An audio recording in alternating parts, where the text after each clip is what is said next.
Olá pessoal, bem-vindos ao nosso giro semanal sobre o mercado financeiro, semana em que o mundo se despede do Papa Francisco. O funeral do Sumo Pontífice, que acontece nesse sábado lá na cidade do Vaticano, reúne aí mais de 200 chefes de Estado, entre eles o presidente do Brasil, Lula, e o presidente dos Estados Unidos, Donald Trump.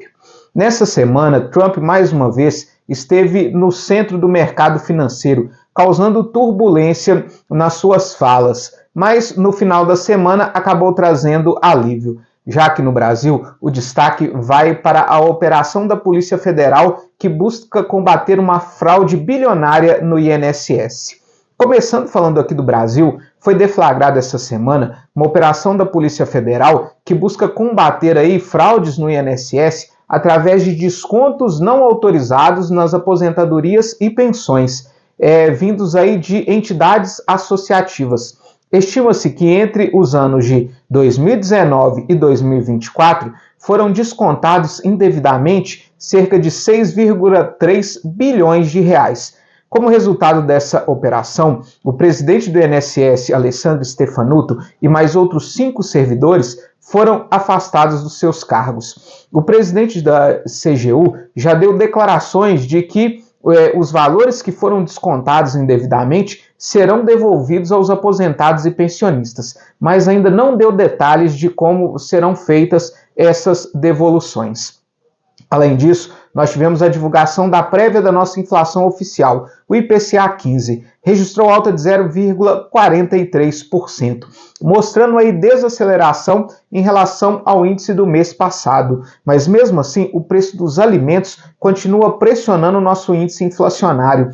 As maiores altas para este mês vieram do preço do café e produtos in natura, como legumes e frutas. Por outro lado, as maiores baixas vieram aí dos preços das passagens aéreas, aluguéis e condomínio. Além disso, nós tivemos o alerta do TCU, que é o Tribunal de Contas da União, em relação às despesas que estão sendo realizadas fora da regra orçamentária, fora do arcabouço fiscal. Foram citados principalmente o programa Pé de Meia, que busca repassar aí valores aos estudantes do ensino médio.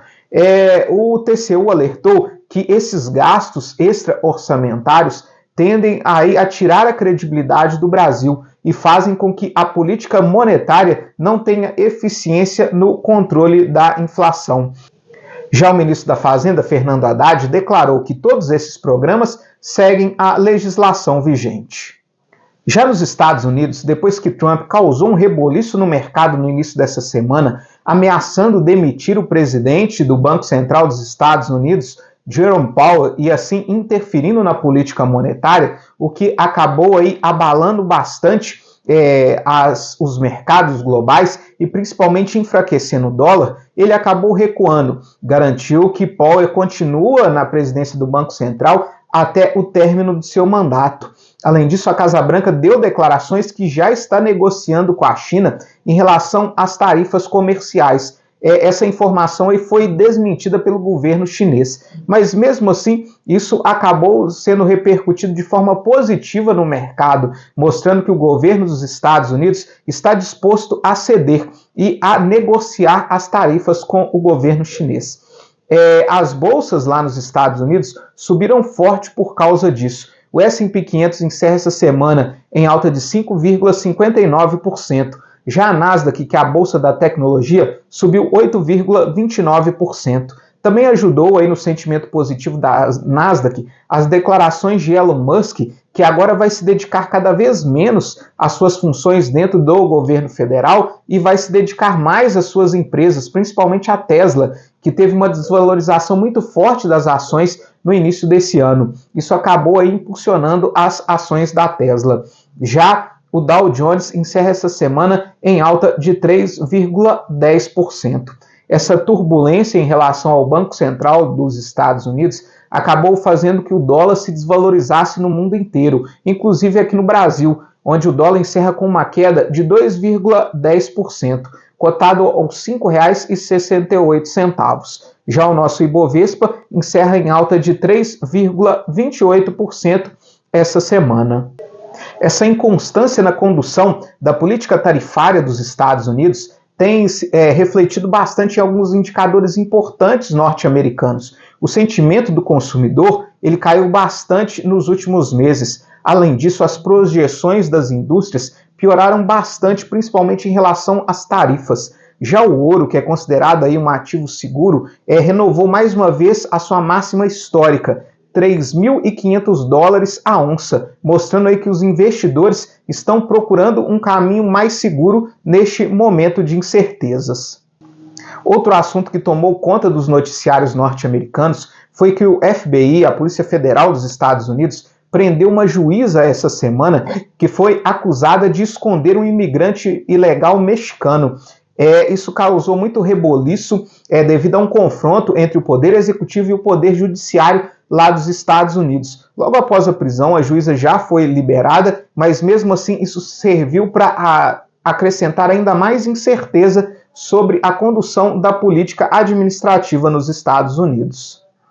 Aqui no Brasil, ao longo da semana, nós tivemos declarações de diversos dirigentes do nosso Banco Central que deram indicativos que nós estamos próximos do fim do ciclo de alta da nossa taxa Selic.